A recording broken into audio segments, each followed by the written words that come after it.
Би тілсіз өнер, оны игеру қиынның қиыны.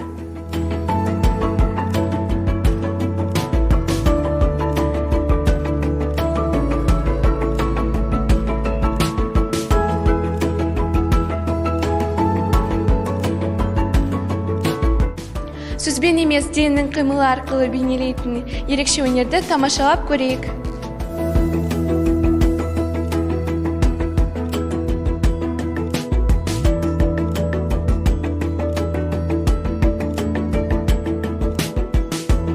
Біздің үйірмелерде 12-15 баладан ең басында бізде классикалық бидің негізі өтеді. Сосын біз қазақ биін үйренуге бастаймыз. Біздің ансамбльдегі қыздар 2 жылдай жұмыс жасап жатыр. Өткен жылы біз Алматы қаласындағы республикалық конкурсқа қатыстық және осы қаламыздың ішіндегі әртүрлі конкурстар мен фестивальдерге қатысамыз және осы жуырда өткен Астанадағы конкурста жүлделі 1-ші орын иелендік. Біздің оқушылар современный билерді үйренеді және ұлттық билерді, қазақ билерін, ұйғыр билерін үйренеді.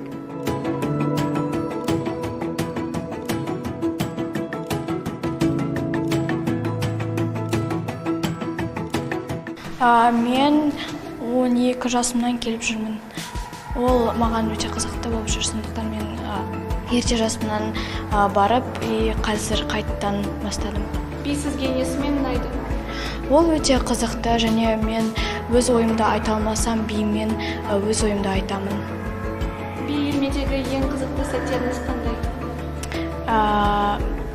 Қызықты сәттерімді айтсам, мысалы жаңағы 23-ші жылы біз Алматы қаласында барған кезде бізге ол қала үлкен болғандықтан өте қызықты болды.